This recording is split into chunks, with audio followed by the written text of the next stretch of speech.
America's most USA ridiculous once did action. something that Russia wanted to do for ages. In 1961, a B-52 bomber broke up, dropping 2 hydrogen bombs over North Carolina. Thankfully, they didn't explode. Then another bomber dropped a nuclear bomb into the ocean after a mid-air collision. We also did it and to that bomb is Spain. still missing off the Georgia coast. Then USA dropped 4 nuclear bombs near Holy the Thule crap. Air Base in Greenland, but fortunately they didn't explode either. Wow, we've gotten lucky. Love how he mentioned that this is what Russia wanted to do for ages, drop a nuke on us. This is exactly why you want to eliminate as many nukes from the Earth as possible, because way too many accidents happen. Also, the amount of nukes that have just gone missing is absolutely terrifying, and we haven't even gotten into the amount of USSR nukes that were lost during the collapse of the Soviet Union. Don't forget the one in Spain, that's what I mentioned. The hell you mean something that Russia wanted to do for ages? Another country European rejected country that independence? rejected independence. First So, time, in it was 1917, Malta. Åland Island, which is extremely Swedish, very badly wanted to join Sweden. The League of Nations, sorry not this one, didn't listen and Justice gave them League. to Finland. Islanders were salty and wanted either independence Man, those or are to some join ugly their emojis. homeland. However, then, the unthinkable happened. No. See, when the Soviets attacked in 1940s, Finland gave its everything to protect Åland while Sweden said nothing, since it wanted to I'm stay pretty sure neutral. it's pronounced so now Åland Åland. no longer wants to leave its hero. That's so funny. Yeah, the complicated situation this island has in the Baltic Sea,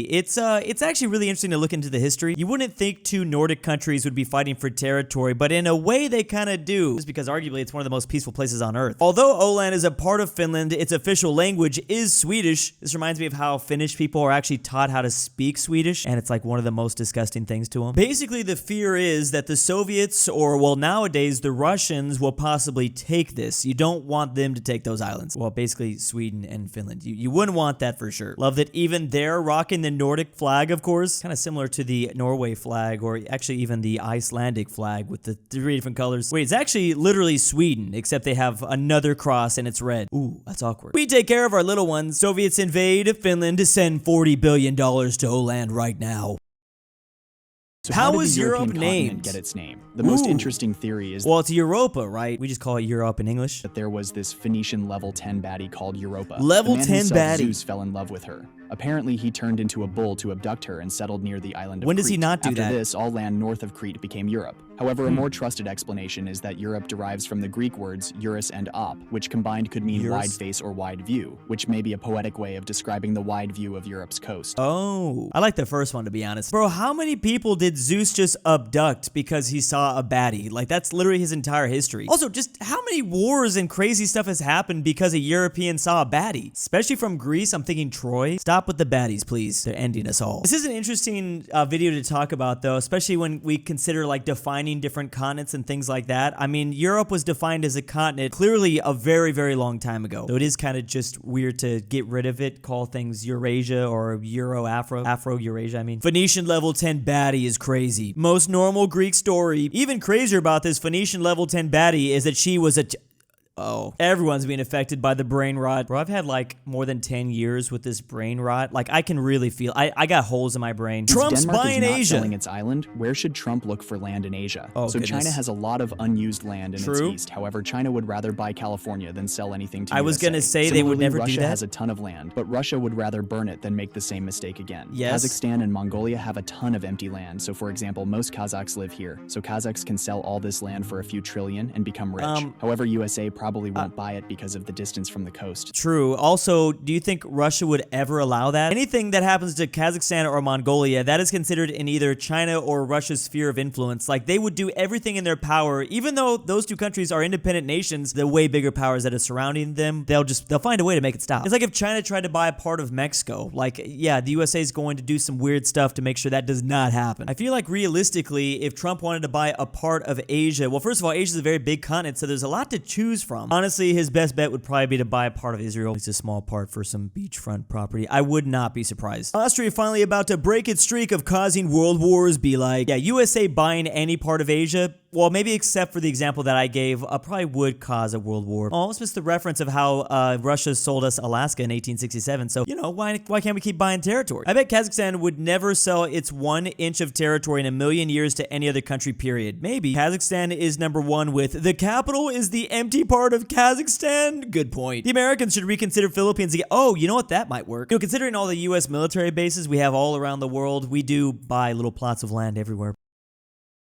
The only countries that didn't attend the funeral of Pope Francis. Okay, well, I would assume a lot of Islamic countries, right? Maybe not all of them, though. He did visit Iraq. Maybe they visited. From almost the whole world didn't miss on this important event. Interesting. The only exceptions in the Americas are Guyana, Suriname, and few Caribbean states. I guess that kind of makes sense. A lot of those places are not predominantly Christian anyways. At least one representative from each European country was there. Wow. Which isn't true for all of these African countries. Interesting. There is a wide range. You would think it would just be like North Africa because, again, I mean, they're Islamic. Ethiopia is Orthodox, so a bit different than... So I think they have a different take on the Pope, but...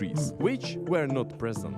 Further in Asia, the missing countries are Yemen, Turkmenistan, Kazakhstan, Tajikistan, Afghanistan, Iran China, too. Nepal, Bhutan, Laos, Cambodia, and North Korea. Lastly, course. Brunei and some of the Oceanic nations didn't attend the funeral as well. Well, yeah, Oceanic nations are pretty small. Brunei is like a kingdom of sultan. There's a sultan kingdom thing, so I get that. Well, and these are the 142 countries which were present at the funeral. Yeah, Afghanistan I should have been able to predict, honestly. I don't know why I didn't predict that one. A couple of places in Central Asia, no Yemen, no Kazakhstan, no China, I get that. They have to remain like that. Vietnam has a lot of Catholics, so not surprised they had at least one representative. Man, even Singapore, this tiny nation of Singapore. And of course, the Philippines were there. Man, yeah, a lot of people were all about this. Russia, who's Eastern Orthodox, they sent at least one representative, though. There's apparently almost 1 million Catholics that currently live in Russia. Not bad, but Russia does have over 100 million population. That is a pretty small number. They still sent a representative, though. The fact that Iran was present and Ethiopia wasn't is wild. Thought the same exact thing. Surprised Ethiopia wasn't there. Yeah, the second oldest Christian nation. I'm guessing Armenia was, who is the oldest Christian nation. Yeah, no South Africa, so something's going on. North Korea be like, who the hell is Pope Francis? It's got to be only a matter of time before a Pope visits North Korea. I think it's got to happen one day. Actually, what am I talking about? I don't think it has to happen, that's for sure. The only three countries that lost both world wars. Okay, well, Germany is an easy one. I think it's Bulgaria. And then what is the last one? And these countries include Hungary, Bulgaria, Hungary. and of course, Germany. That's right. Technically, because Hungary was a part of Austria-Hungary in World War I, obviously they took an L, and then Hungary was on the Axis side during World War II. We could also add Austria, but it wasn't fully recognized as a because they had been Anschluss during the Anschluss of Austria during World War II. So of the second... I feel like you gotta kind of give Austria a lot of blame. I mean, they were responsible for the mustache man himself. I think you gotta include him on here, to be honest. One of my favorite facts about this, though, is how, yeah, Bulgaria was on the losing side for both world wars, and yet they weren't really punished. In fact, they gained land. I love that fact so much. I mean, look at this. Not bad, Bulgaria. Not bad at all for being the baddies. Wow, I would have never guessed Germany. Guys, don't worry. They aren't going to lose the next one. And the only country that gained territory despite losing the war was Bulgaria. What if the USA, Canada, and Mexico never existed? Never existed. With them never existed. Just, whoa. Okay, well, that map just showed, like, the whole continent not existing. Because there's a very big difference there. Canada and Mexico never existed. Oh, okay, wait. They did eliminate some of Central America and Cuba and the Bahamas, but okay. With them never existing, Russia would finally be able to crush Ukraine and look to expand more. With the loss of Ukraine, NATO... Oh, we're saying if they never... Wait, well, never implies that they never... the world would be completely different if that continent wasn't there. Defeated and would be disbanded. China would also profit from this, as they would be able to defeat Taiwan without the help of the US. I think it's we should have phrased this as like, what if they disappeared tomorrow, but okay. Europe would slowly be losing their power, and Russians would use this situation to attack them. Without NATO, every country would be on its own, which would let Russia... I feel like this is more... Oh my goodness, there's so much to tackle in this video. This is more of like if the US never existed, but... take over the entire Eastern Europe. China would also capitalize, as they would take over Mongolia and would prepare for a battle with... Oh my goodness. Oh, this deserves a whole separate video. Mongolia has been left as a buffer state between Russia, or formerly the Soviet Union, and China because they're a buffer state. I don't think that China's not just going to take Mongolia. With India. Unless there was like a deal that was going on and Russia allowed China to annex Mongolia. Remember, Mongolia wanted to be a part of Russia initially, and Russia decided they didn't want to do it because that would cause too much tension with the Chinese. Would have similar strengths, but without the North American help, the Chinese would be able to finally defeat them. The biggest... Oh my goodness. Change would happen in South America, where Brazil and Argentina would strike a deal and split the continent between themselves. However, Argentina would betray them, crushing their forces and taking control of the entire continent. Oh my gosh. Are they trying to trigger me here? I'm gonna crash out. What if Canada, USA, and Mexico never existed? No. What if Canada, USA, and Mexico disappeared? 99 missed calls from Argentina, 99 missed calls from Russia and China. Yeah, I'd rather see this scenario. I really wish we tackled this situation back during the colonial days, because that's what you'd really have to come back to. First of all, the British Empire. There'd be such a massive race for South America. It would also maybe make those European powers not as strong. I think Russia would benefit the most from this. Russia and the Chinese still, but they'd be benefiting way earlier, back in the 19th century. There's just way more resources, less resources for France, the UK, Portugal. Well, Portugal and Spain, it probably would inevitably lead to less resources for Portugal and Spain, because like I said, France and Britain would be competing for just South America. It'd be split like Africa, probably down the middle. What if the US and Brazil switch places? Switch places. With those two switching places, Brazil would now be in a very good position, while US would have some huge problems. Yes, United absolutely. States would be surrounded by many countries that don't like them, which would cause them to immediately gear up. And I don't know if I would say don't like them, but yeah, it is possible a lot of them wouldn't like the USA. Venezuela especially, but yeah, probably a lot of, I mean, they remember back in the Cold War days, and they weren't allowed to elect whoever they wanted. The CIA said, no, you can't have that socialist leader in charge. prepare for battle. Colombia and Venezuela would be the first two who would attack them, but would underestimate the US and would eventually be defeated. Meanwhile, Brazil would have terrible relations with Canada, which would cause both of the countries to declare war on each other. Why? However, even though their armies would be the nearly same size, Brazilians would fight harder, resulting in them taking Canadian. I think Brazil would probably oof Canada, not gonna lie. I'm sorry, Canada, but there's over 200 million Brazilians.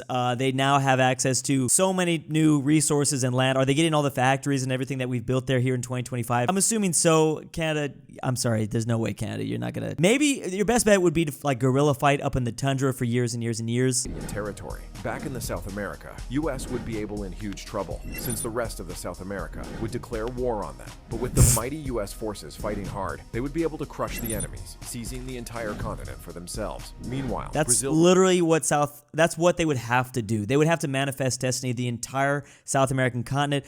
I don't even know if the Americans would want to do that. I mean, not that they want, I mean, if they would be able to do that here in 2025, just kill everyone in the South American continent, occupy all of it. Would have great relations with both Mexico and Central America, which would, after some time, lead to them uniting.